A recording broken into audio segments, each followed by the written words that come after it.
Let's begin with the front view of the character. The final art line. Now I'm working in the pose of the 3/4 view. I drew him holding a key to emphasize that he's a pilot.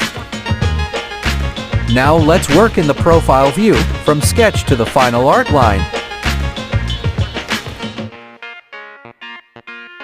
Finally, I drew the back view. Here I added the key again.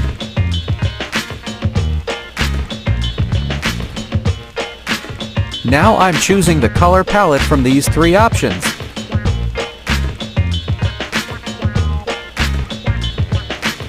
This is the final turnaround.